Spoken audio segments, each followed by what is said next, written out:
Hello and welcome, my mech heads. We are here with another intro video spotlight for Gundam Exia. This one is by request from one of the lovely subscribers. This Exia is a little interesting because it's a mixture of different Exias all in one, and I'm kind of curious as to why they did this for Gundam Versus. So this video is going to be slightly different than all the rest because there are a lot of things to cover. This Exia is a mixture of Exia from Gundam 00 Season 1 and Season 2 with a little bit of extra equipment. So Gundam Exia, which is from the Gundam 00 series, as we mentioned earlier, can be found in the Gundam 00 section. If you notice, the tab is green and it has 2 zeros at the end of it. That's the best way to find it. If you're still having a hard time finding it, I advise looking for Gundam Seed or looking for Gundam Age. It is between those two. Exia is a 300 fighting type, pure fighting type. So what does that mean?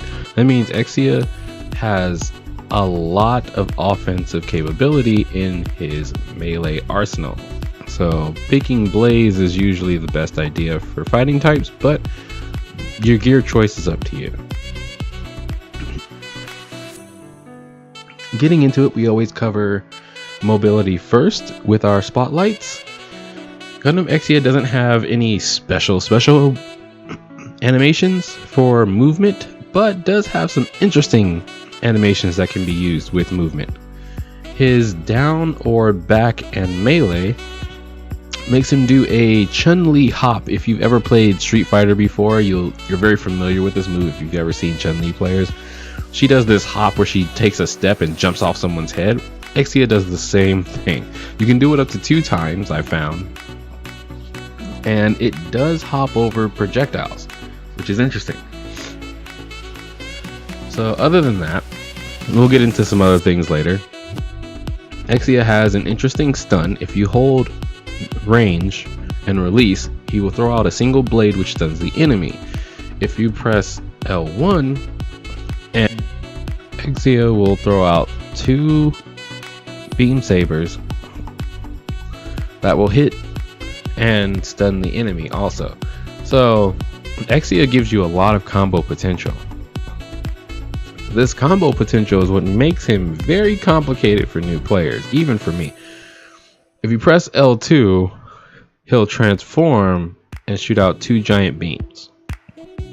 Now, Exia has a range of attacks. Not all of them are covered in the command list, but if you notice, his R2 or his melee and boost, which is BC for arcade stick users, is his special melee. The special melee has almost its own characteristics. It's almost like a second melee button, but with different animations. And this is common with most pure fighting types. So this is where the video is going to change from all the other videos, because I have to do this very differently. I have to do this differently. Alright, so with Exia, depending on your input, from what I found, and I'm not telling you how to do this, I'm not telling you how to play Exia. I'm not an expert at Exia. I just look for the data and the inputs that are not listed in the command list. Exia has a wide range of attacks. Like if you press melee and range, he'll throw out 2 blades that are like a boomerang and come back. He can't do those in his gear mode. And after you activate gear, he cannot do that. There are certain moves that can and cannot be activated, and there are certain moves that get extended animations, like his neutral combo, which is just 3 hits. In his gear activation mode, becomes a 5-hit combo. His dash forward combo, which is 2 swiping blade attacks, with his gear activation becomes 4 sweeping blade attacks. With his R2, if you press it moving forward, he lunges forward and he swings once. If you press melee again, he'll swing twice. If you press it to the side, he'll do 1 swing. If you press melee again, he'll spin into a 2nd swing. If you press R2 neutral, he'll do a like horizontal spinning blade that does 3 hits, and he comes down with a final swing that does a little bit more damage.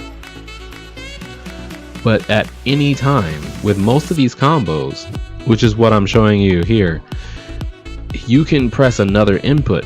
Like if you press attack twice, if you press a melee twice, and then you press back or down and melee, he'll do the jumping stomp, which is something that's interesting. Most fighting types have attacks that can be used with other melee attacks, so that way you can string together your own custom combos. Exia has so many custom combos from his open-ended attacks that there's almost no direct way to play Exia, which is great. There are going to be people that can find the highest way to deal damage and, you know, the most efficient way to play him, but as a new player yourself, there's no wrong way to play Exia. If you really want to like experiment with these combos and these moves and these inputs and like go into attacks and then cut off the attacks and then try to, you know, come up with your own custom combos, you can, because you have the ability to do so. You can go into your stuns, and you can go into your extended combos, and you can go into his blazing gear or your lightning gear, whichever you choose, and then do more attacks. Like, you have that option. Whew, that's a lot to say. So with Exia, his burst, which is something that you need to do within melee range, which was the last one that you saw, he transforms and does multiple attacks and finishes off by jumping out of the transformed carrier and slashing the opponent himself. Even though I covered a lot of tips before with what I was saying, using Exia is very interesting because his gear activation state lasts a lot longer than other people's. Including Exia has a I don't want to say like a second chance state, but kind of like a near death state. If you watch Gundam 00 or you missed it, when season 2 started, Exia loses his right arm, and he's flying around in space with a cape over his arm. I won't get into detail, but at the start of season 2, you'll see this battle damaged Exia. They put that Exia in the game when your health reaches a certain degree. I haven't been able to see exactly what it is because during combat it's kind of hard, but as you saw right there, like around 100 health, if you're at the end of your points for either the team or one-on-one play, you get that transformed state, which he loses his arm, but he still has a lot of attacks. So if you're gonna play Exia, know that you have a lot of advantages. Just because he's a 300, he actually kind of should be a 400 in my opinion, because he has a lot of offense lacking in defense, but with his abilities and his array of attacks, he feels like he should be a 400 and not a 300. So keep that in mind. You'll see a lot of other people playing Exia, and Exia can keep up with a lot of Gundams. It can even keep up with a lot of 500s if you know what you're doing, you know how to keep up with them, you know what you're looking for. Exia, I think, is a good pick for beginners, but maybe not the greatest. I wouldn't start off with Exia unless you're a fan of 00 and you're just really inspired by 00 and you love that series.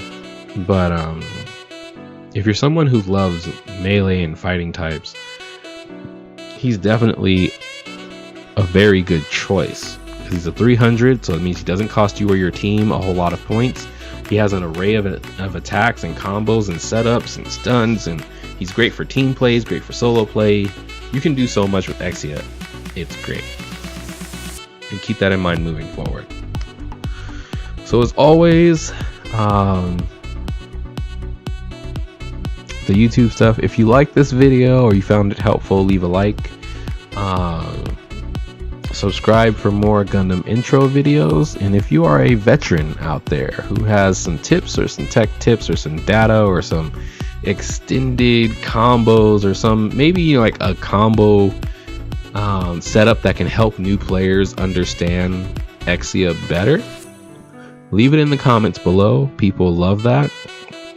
Every time I stream, I see people who are glad that the video was there because it helped them receive some type of information from another veteran that they couldn't get before, or they maybe didn't know. And that is it for me. I'm going to take some allergy pills and work on getting some sleep. I will see you guys out on the battlefield. Take care. Peace.